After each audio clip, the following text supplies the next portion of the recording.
Good morning बच्चों। आज date है 3 सितंबर 2021 और हम करेंगे वर्कशीट नंबर 12 दशमलव संख्याओं का गुणा। सभी बच्चों को बेटा गुणा करना आता है, संख्याओं को गुणा करना आता है। आज हम सीखेंगे दशमलव संख्याओं यानी जिनमें पॉइंट लगा होता है हम उनको कैसे गुणा करते हैं। तो बेटा स्टार्ट हम करते हैं दशमलव संख्या का पूर्ण संख्या से गुणा। बिल्कुल ईजी है, जैसे हम नॉर्मल मल्टीप्लिकेशन करते हैं बेटा बिल्कुल वैसे ही करेंगे। तो हम शुरुआत करते हैं बेटा, पहले 5 का टेबल पढ़ेंगे। 5 5 ज़ा 25 हो गया, 5 हाथ से लगे 2, 5 1 ज़ा 5 और 2 उसमें जोड़ दिया, 5 और 2 7। ठीक है ना बेटा, सभी को पता है। अब ये हमने ये दहाई है तो इसका आंसर भी यहाँ दहाई से शुरू होगा। इकाई पे क्रॉस लगा दिया, 2 पंजे 10, 0 हाथ से लगा 1, 2 एकम 2 और 1 3। ऐड कर लेंगे, जोड़ना होता है, सभी को पता है। 5 7 और ये 3। ठीक है बेटा, जुड़ गया। अब जो हमें ध्यान रखना है बेटा कि दशमलव के बाद कितने स्थान हैं। इस क्वेश्चन में दशमलव के बाद एक स्थान है, यहाँ पे कोई दशमलव नहीं है, यहाँ दशमलव के बाद एक स्थान है।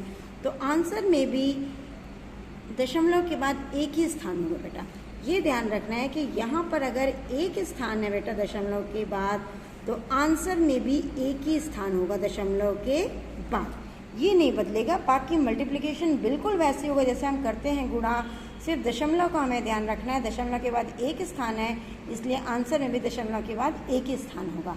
ओके बेटा, सेकंड जो हमारा कॉन्सेप्ट है वो है दशमलव संख्याओं की 10, 100, 1000 इनसे अगर हमें गुणा करना है। ठीक है बेटा, तो अगर हमको दशमलव को दाएं तरफ हम उतना ही विस्थापित करेंगे जितने ज़ीरो होंगे। यानी अगर 1 ज़ीरो होगा तो हम दशमलव को एक बार राइट हैंड साइड मूव कराएंगे दाईं तरफ, 2 ज़ीरो होगा तो 2 बार मूव कराएंगे, 3 होगा तो 3 बार, जितने ज़ीरो होंगे। अब जैसे यहाँ शुरू करते हैं बेटा, पहले हमें 1.56, पहले तो सारे बच्चे दशमलव को पढ़ना सीख ले। दशमलव संख्याओं को पढ़ते कैसे हैं, कोई से 1.56 नहीं पढ़ेगा बेटा, ये है 1.56। अगर हम 1.56 को 1.56 को 10 से गुणा करेंगे 10 से, तो क्या होगा बेटा, इसमें कितने ज़ीरो हैं, 1। यानी दशमलव जो है बेटा ये एक बार दाईं तरफ जाएगा, यहाँ पर आ जाएगा। जितने ज़ीरो उतने दाईं तरफ मूव कराना है। तो आपका आंसर हो गया 15.6, 15.6। इसी तरह यहाँ पे दशमलव कितने हैं, कितने ज़ीरो हैं बेटा, 2। तो दशमलव कितनी बार मूव करेगा, 2 बार, 1 और 2 बार। यहाँ पे आ गया तो हो गया आपका 156 पॉइंट के बाद कुछ नहीं बचा तो हम 0 लगा देंगे। ओके, इसी तरह यहाँ पे क्या है बेटा, 3 ज़ीरो हैं तो कितनी बार मूव करेगा दाईं तरफ, 3 बार। वेरी गुड, तो हमने 3 बार मूव कराया बेटा, 1 2 और 3। तीसरा स्थान पे कुछ नहीं है तो हम वहाँ 1 ज़ीरो लगा देंगे। तो ये इस तरह से हो गया, खाली स्थान पे 0 हो गया। दशमलव यहाँ बाद में, दशमलव के बाद भी 0 लगा देंगे। ठीक है ना बेटा, हम दूसरी तरह से भी इस बात को समझ सकते हैं कि अगर हम 1 पॉइंट, अभी मैंने कहा जब हम इसको गुणा करते हैं बेटा तो हम ऐसे सोचते हैं कि पॉइंट है ही नहीं इसमें। ठीक है, 156 को 10 से गुणा करेंगे बेटा तो आंसर में 1 ज़ीरो लग जाएगा, हमें पता है आंसर में 1 ज़ीरो लग जाएगा ना। जैसे हम 5 को 10 से गुणा करते हैं तो 50 हो जाता है, 1 ज़ीरो लगता है। 6 को हमने 10 से किया तो 60 हो गया, 1 ज़ीरो लगता है। इसी तरह 1.56 को जब हमने 156 को जब हमने 10 से गुणा किया तो 156 के आगे 1 ज़ीरो लग गया। अब दशमलव के बाद कितने स्थान है, 2 स्थान है। तो आंसर में भी दशमलव के बाद 2 स्थान होंगे, यहाँ पे दशमलव आ जाएगा तो 15.60 सेम आंसर आएगा बेटा। ठीक है, चाहे तो हम दशमलव को मूव भी कर सकते हैं, चाहे तो हम इस तरह से भी कर सकते हैं। तो बेटा हम दशमलव संख्याओं को जब गुणा कर रहे हैं तो हमें कौन से पॉइंट्स अपने याद रखने हैं, इंपॉर्टेंट पॉइंट्स क्या हैं। पहला क्या है बेटा, पूर्ण संख्याओं की तरह ही हम उन्हें गुणा करेंगे। जैसे हमें नॉर्मल पूर्ण संख्याएं होती हैं बिल्कुल हम उसी तरह से गुणा करेंगे और हम दशमलव स्थानों को गिन लेंगे कि हमारे टोटल दशमलव के बाद कितने स्थान हैं। और गुणनफल जो हमारा आंसर आएगा उसमें हमें दशमलव बिंदु लगाना होगा, पॉइंट लगाना होगा। हम दाईं तरफ से उतने स्थानों के बाद उसे हम लगा देंगे। ओके बेटा, अब हम एक क्वेश्चन देखते हैं। यदि बेला को 1.5 किलो संतरे रुपये 50.50 यानी 50 रुपये 50 पैसे प्रति किलोग्राम की दर से खरीदने हो तो उसे कुल कितने पैसे दे होंगे। सभी को पता है 1 किलो का अगर दाम दिया है, हमें ज़्यादा का निकालना है तो हमें गुणा करना है, गुणे का क्वेश्चन है। तो हमने पहले बेटा लिख लिया 1 किलो संतरे का मूल्य दिया है हमें 50 रुपये 50 पैसे, और हमें निकालना है 1.5 किलो संतरे का मूल्य, तो इसको गुणा करेंगे।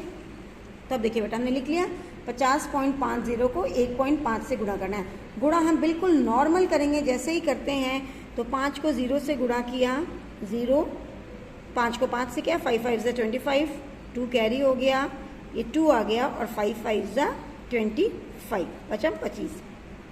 1 से किया, 1 से सभी को पता है 1 से गुणा करने पर वही संख्या आती है, तो 1 0 ज़ा 0, 1 को 5 से किया 5, फिर 1 को 0 से किया तो 0, और 1 को 5 से किया तो 5, ये हो गया 0। अब हम जोड़ रहे हैं 5, 5 और 2 7, 5 और ये 7।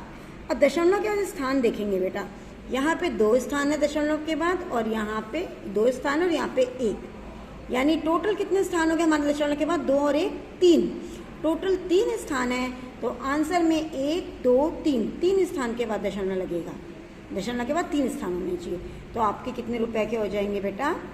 75 रुपये 75 पैसे के।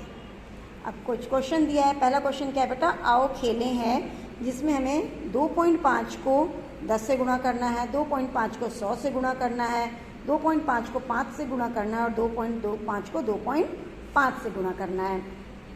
तो हम जब बेटा 2.5 को 10 से गुणा करेंगे, अभी हमने सीखा है बेटा, अगर हम 2.5 को 10 से गुणा करेंगे तो 1 0 है, यानी पॉइंट एक बार यहाँ पे जाएगा, यहाँ आ जाएगा, क्या बन गया? 25.0। तो इसका आंसर क्या आ जाएगा आपका? 25.0। इसी तरह आप 100 से गुणा कर लोगे, तो इसको अगर हम 2.5 को 100 से गुणा करेंगे, कितने 0 है? 2, तो इसको 2 बार मूव कराएंगे बेटा, 1 और 2, तो यहाँ पे हमें क्या डालना पड़ेगा? 0, क्या हो जाएगा? 250.0। तो इसमें आपका आंसर आ जाएगा 250.0। इसी तरह आप 2.5 को 5 से गुणा कर लोगे, और 2.5 को 2.5 से गुणा कर लोगे, और यहाँ पे आंसर लिख दोगे। ओके, सेकेंड क्वेश्चन है बेटा हमारा, अभ्यास करें। हमें संख्याओं को, नंबर्स को गुणा करके देखना है। पहला दिया है 8 × 4.6, 8 को 4.6 से मल्टीप्लाई करना है बेटा। तो नॉर्मल मल्टीप्लिकेशन की तरह बिल्कुल आप करोगे जैसे हम करते हैं। 8 का टेबल पढ़ोगे, 8 6 ज़ा 48, 8 6 48, 8 कैरी अपॉन हो गया 4, 8 4 ज़ा 32, 32 32 में हम 4 जोड़ेंगे तो 36। दशमलव के बाद सिर्फ एक स्थान है, यहाँ भी दशमलव के एक स्थान के बाद आ जाए। इसी तरह यहाँ पे आप गुणा कर लोगे बेटा, 0.05 को 7 से, यहाँ पे 51.7 को 1 से करना है। ये अगर करके देखते हैं बेटा 0.1 से करना है, तो आप पहले ही देखोगे, आप ये सोचोगे कि पॉइंट इसमें है ही नहीं, हमें 50 कितना लिखा है? 517 को 1 से गुणा करना है। तो 1 से गुणा करेंगे तो 1 को 7 से गुणा करेंगे, 1 ही आ जाए, 7 आ जाएगा बेटा। 1 को 1 से गुणा करेंगे, 1 आ जाएगा। 1 को 5 से गुणा करेंगे, 5 आ जाएगा। हो गया।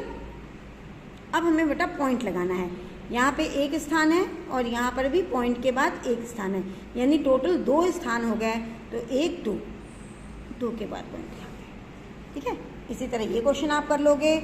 और एक और लास्ट क्वेश्चन दिया है बेटा, आयत का क्षेत्रफल ज्ञात करें जिसकी लंबाई 5.7 सेंटीमीटर और चौड़ाई 3.7 सेंटीमीटर है। तो आयत की लंबाई कितनी दी है बेटा? 5.7 सेंटीमीटर। आयत की चौड़ाई दी है 3 सेंटीमीटर। सभी बच्चों को पता है आयत का क्षेत्रफल होता है लंबाई गुणा चौड़ाई। तो हम इसको गुणा कर देंगे बेटा, लंबाई गुणा चौड़ाई, मतलब हम 5.7 सेंटीमीटर को 3 सेंटीमीटर से गुणा कर देंगे। और आप इसको गुणा करके आंसर निकाल लोगे बेटा। 5.7 को 3 से गुणा करके इसका आंसर निकाल लोगे। ओके, सारे बच्चे बिल्कुल ध्यान से सारे क्वेश्चंस को अपनी मैथ्स की नोटबुक में करेंगे बेटा, और अपने टीचर को सेंड करेंगे। एक बात क्या ध्यान रखेंगे बेटा, सभी बच्चे जब अपने टीचर को अपना काम सेंड करते हैं तो उसमें अपना नाम, रोल नंबर और अपने पापा का भी नाम लिख दिया करें बेटा, ठीक है ना। और ध्यान क्या रखना है बेटा आपको भी, कोविड ख़त्म नहीं हुआ है, कोविड से हमें अपनी सुरक्षा करनी है, मास्क का उपयोग करना है, हाथों को सैनिटाइज करते रहना है। Okay, thank you.